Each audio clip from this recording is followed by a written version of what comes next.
Hi guys, in this video, we'll go over chapter 11, so monopoly and antitrust policy.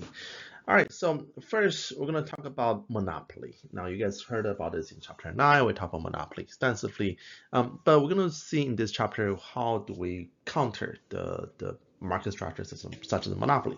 Um, so think about large corporations. So in examples here, we have Kinder Morgan, which is a very big natural gas producer, supplying a lot of natural gas in our country. And then this company actually has a lot of economy of scale.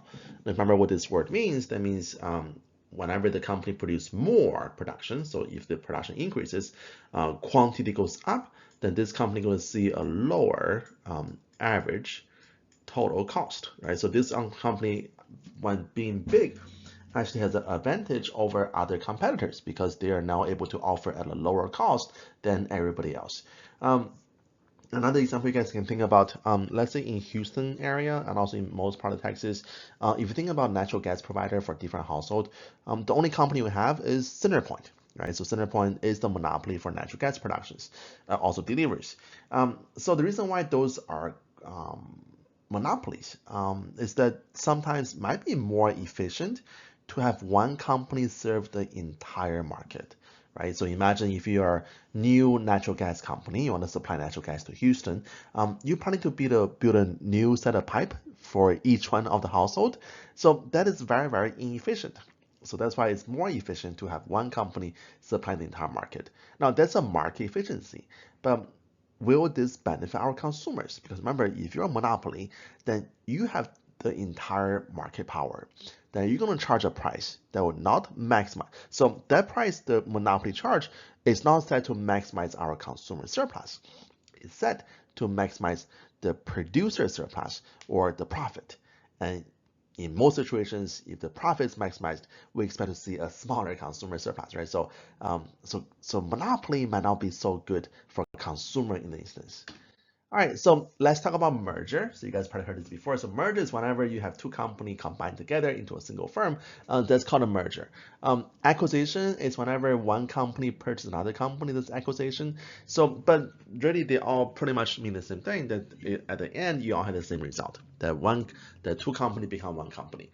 And if you look at the history of merger and also acquisition in US history, since 1990 to maybe early 2010, 2011, we saw a lot of merger back in 1999, 2000s, and then there was a big drop in 2000s, and then after that, the merger tend to be more stable, but still goes up and down.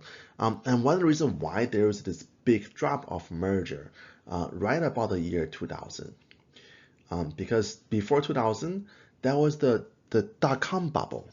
That was the rise of the internet companies, right? So there was so much money in the companies, and many companies don't know what to do with them and decide, hey, we have all this extra cash, let's buy off other competitors. So that's why there's so many mergers in the industry, and that's really driven our numbers so high.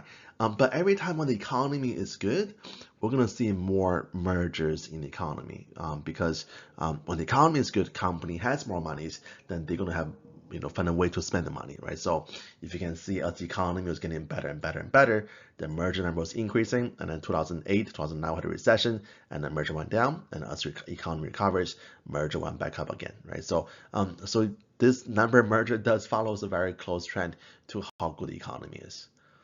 All right, so antitrust law. So we have laws, federal law, to break up or prevent company which are monopoly to become too powerful. So these are called antitrust law. So there are three antitrust laws. So there are Sherman antitrust law, Clayton antitrust law. So the first two are very, very well known. You guys probably learned this in your U.S. history class. So this two law was set up, in the early 1900s, late 1800. We use this law on, the steel industries, the railroad industries, try to break them up into smaller companies so markets more competitive. And then the seller Cafferer Act. Sorry, I pronounced this wrong.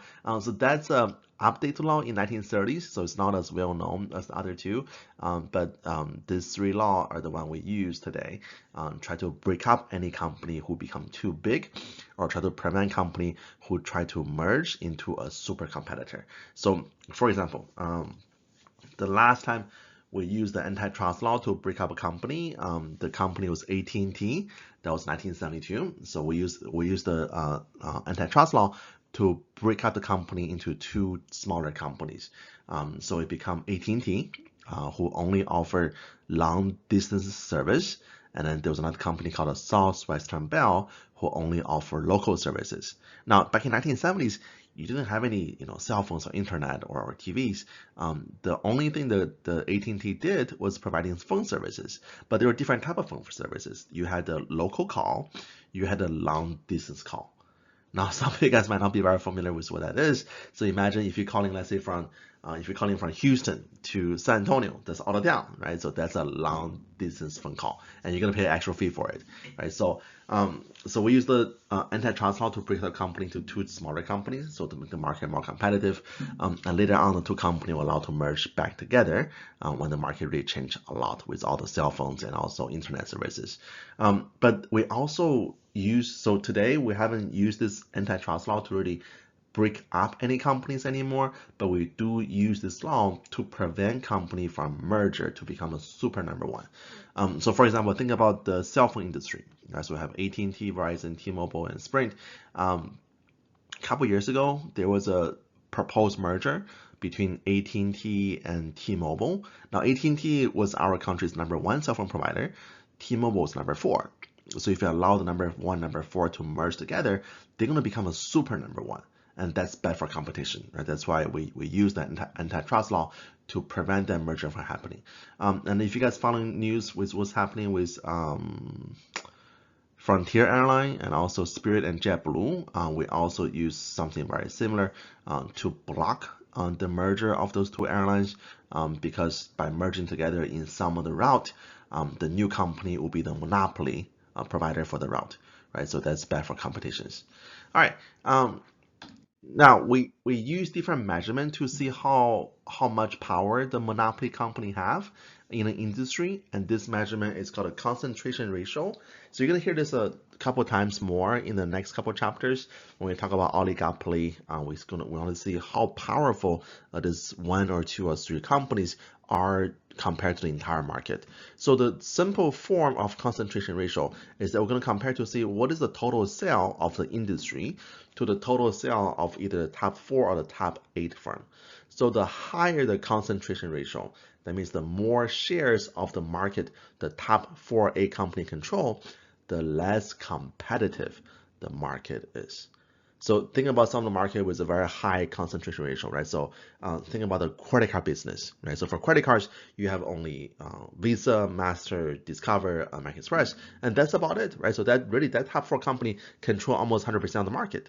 And then think about your video game industry, right? So you have the PlayStations, Nintendo, Xbox.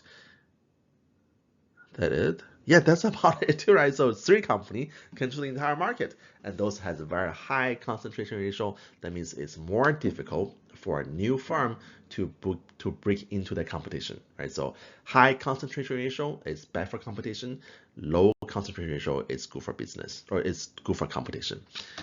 There's another measurement for concentration ratio. It's called Herfindahl-Hirschman index. So it's very similar to the one we saw before, but the only difference is that we're not just simply adding up the market share of each individual company. We're going to take a square of the market share of each company. So that will show a more aggregate absolute value of the control of each company, or the top 4 company in the market. All right, so let's talk about what is happening now. So with the changes recently with technology and globalization, it's really difficult to define what a market is. Now, if you cannot define what the market is, you cannot define what the market share is, right? So, for example, think about your company like a Ford, right? So Ford, now in the past, Ford was a major auto producer in America, but also today Ford has business all over the world, right? So if you're talking about this monopoly control, then there are more market share we need to think about, not just in America. Another example is think about Google, right? So Google is a global company, and it's also heavily involving technology. So all these new technology advancement Google has that they don't have any competitor for it, right? So naturally, there's going to be a monopoly in the market for a short span of time. So, and then Google actually is being sued by the US government for being a monopoly because Google actually engaged in some like a gray area illegal activities, try to partner with the cell phone, try to partner with the phone producers. So imagine Samsung's or Xiaomi, try to make sure that the Google search engine is the default search engine in a new phone, right? So that's really bad for competition, right? So, so they're under investigation for that. All right, so the new approach to regulate our antitrust regulations is that we're going to look at what is the supply-demand curve for the firms proposing the merger. Now, if you have two companies who are very, very big with supply curve, and also you might have a demand curve that's very unique, only for one type of services that's dominated by two companies, then the two companies merge together, that's going to be very bad for competition. And lastly, we'll also use a lot of statistical models to try to predict what might be happening after the merger happens to consumer prices and also consumer quantity. So there are different models we use. So if you guys are interested, once you go on to study upper level economic classes, especially microeconomics, you can study a different model of predictions using statistical models. Okay. So for now, don't worry about it. Just know what the definition is. All right. So under U.S. antitrust law, monopoly itself is not illegal. Let me say it one more time, so make sure this is very clear to you. Monopoly is not illegal. So it's okay to be monopoly, but it's how you get there is a problem, right? So if you're just doing very good business, that if you're, let's suppose I'm the chicken fried rice business, and then my chicken fried rice is so good that everybody just all love it. And because of that, I become the monopoly provider of chicken fried rice in the market. Now that's okay because I'm operating a very sound business. Then of course, I'm going to be a monopoly just because my business is good, and that is not illegal. But however, if I engage in any activities or practice that's preventing competition from coming up, that will be an illegal activity under antitrust law, and that is called a restrictive practice. So imagine, let's say for my chicken fried rice business, let's suppose I decide to purchase all the chicken in the area. Then nobody else can buy chicken anymore. So I become the only producer for chicken fried rice because I control the supply of chicken. And that's a restrictive practice, right? So, or imagine if I decide to engage in a price war. So offer very low prices and drive all my competitor out of business and then become monopoly again, and that's also illegal, okay? All right, so there's four types of restrictive practice. So first is the requiring a minimum resale price maintenance agreement. So this will be requiring a dealer who resell the manufactured product to sell at least with a minimum price. So they cannot go below the price. So imagine, let's say if you, let's say between Toyota and then a local car dealership, and then the company Toyota says, hey, car dealership, if you buy if you're gonna sell my Camry or Corolla, then there's a minimum price, you cannot go below that. So that's a minimum resale price. And then also there might be some exclusive dealing. So that, let's say the Toyota is requiring the dealership to only sell Toyota. That's called exclusive dealing. Typing sale is whenever we try to restrict how consumer can buy the good, so require consumer to buy another good before they can buy this good. So imagine the dealership says, if you want to buy a new car, then you have to buy our extended warranty, right? So that's a typing sale.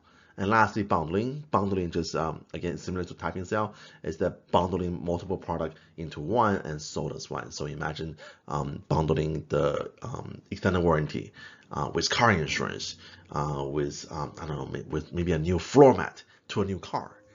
That's called bundling service.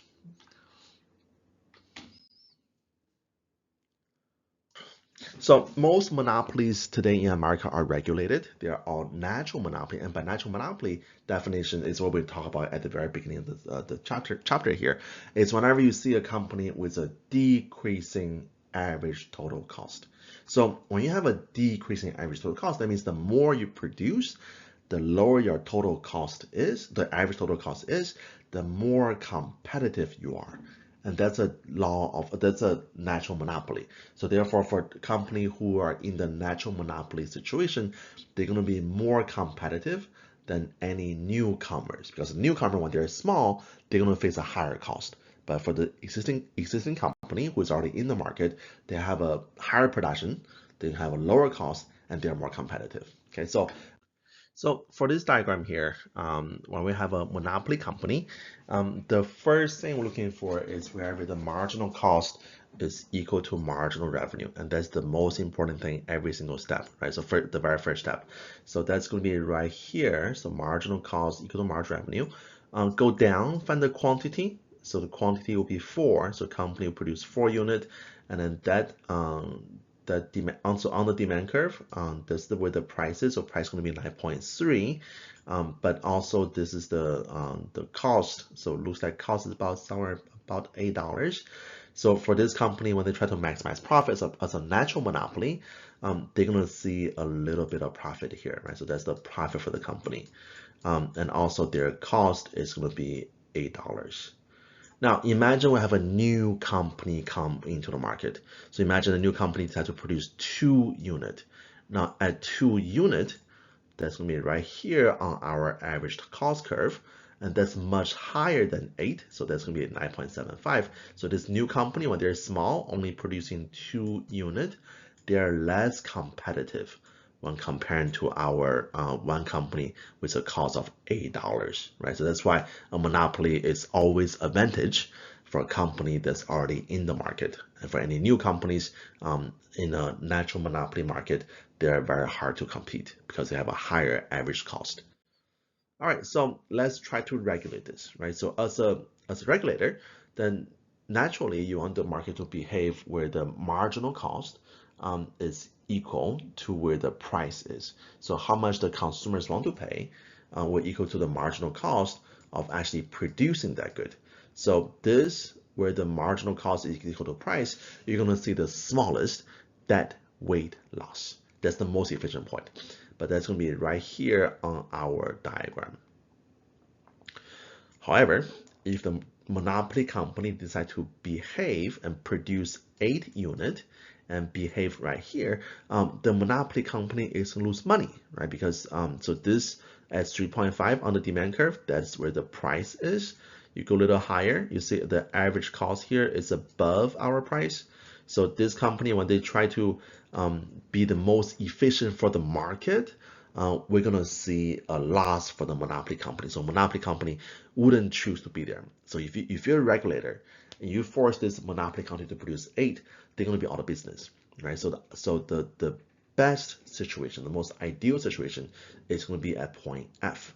So at point F, we're producing more than what the monopoly by itself is choosing. So monopoly is choosing 4, but we're gonna force the company to produce 6.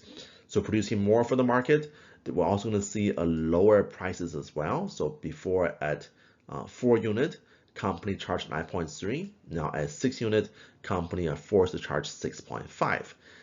But also at point F, we have 0 economic profit, right? So as a regulator, you want to be over here at point F, where you force the monopoly company to produce more good and offer lower prices. All right, so there are 2 type of regulations. They're called a cost plus regulation. So this is whenever the regulators know what the actual cost is, and they will allow the company to charge a price that's just a little bit higher than the actual cost to cover their expenses. So under Medicare, many hospitals, many doctors' office are being compensated using the cost plus regulation. So Medicare has a model. They know how much, they have an estimate of how much the cost should be, and then they will pay the doctors or hospitals. They call it cost plus 6. So whatever the cost is plus 6%, that's the hospitals and doctor's office profit margin. And then we also have price cap regulation. So for the price cap regulation is when the regulator actually set up a maximum price, the highest price, like a price ceiling for the goods and services. So back in the early, actually before the 2000s, many of the electricity market in the country are or managed by the price cap regulation. So local municipalities allow one company to be the monopoly. So imagine for the Houston area, the company was Reliant. So Reliant was the only company offering electricity services, but we also impose a price cap there that will put up what the maximum price is. Okay, so two type regulations. All right, also known as a deregulation. So deregulation is whenever removing the government control over price and quantities. So whatever the antitrust law we had, take it away. That's called a deregulation. Um, we have seen this happening more and more in the last 30, 40 years. And then one of the biggest reason for it is what is called a regulatory capture. This is whenever, like a bribery. So imagine the company says, hey, regulator, how about you don't regulate me, and then I will offer you a job whenever you finish with your government job, right? So imagine that we have a regulator working for our, I don't know, environmental protection agency. And then tomorrow Exxon says, hey, EPA, take away all the control of our natural gas plant. And then once you finish your contract with EPA, next year I'll hire you and pay you $500,000. And that's called a regulatory capture, right? So we have seen a lot of that happening in the US industries. Is well, I want to say it's normal, but it's really not that normal if you compare to other countries. But because happening so often in America, we think it's normal now. All right. Also, two important acts. No was the Sarbanes-Oxley Act. So, for anybody here who want to study accounting, you're gonna hear this in your very first accounting class. So this was imposed after we had the failure of the Arthur Andersen accounting firm because of the Enron debacle. So this really tried to impose more stricter regulations into our financial market, try to prevent accounting fraud. And we also had a Dodd-Frank Act of 2010, which was imposed to protect our American taxpayers on what you call this, like a financial protection act, right? So for one, we took away this too big to fail concept, that no company are too big to fail now. So try to protect American taxpayers from any bailout. And this all come from the 2008 recession when we had too big to fail. That some of the big companies were not allowed to go bankrupt. The government actually bailed them out, gave them money so they wouldn't go bankrupt. Now, at the time in 2008, that was good because that really ensured a more stable financial market in America. Because imagine if all the major banks closed down, then we're gonna have a snowball effect, right? So that was good. That bailout was effective, but it's also very, very costly. It's very, very expensive. So the Dodd-Frank Act tried to impose a limit and also try to prevent any more future bailout. All right, the last slide here, we're going to talk about the U.S. airline industry. So if you look at the U.S. airline industry, we really, U.S. government was a big part of it at the very beginning, but in 1978, we had an airline deregulation, which took the government out of the airline business and allowed the companies to freely compete against each other's fares and then schedule. But one thing I want you guys to notice is that really ever since 1978, we have seen more and more airline mergers in America. So if you guys are interested, just Google history of airline mergers in US. See how many mergers we have ever since 1978. Some of the major ones, think about Delta and Northwest, United Continental, right? So those are some of the major airlines that are just not there anymore because now they've been merged with other companies. Okay, so guys, that's it for this chapter. Any question, let me know, and I will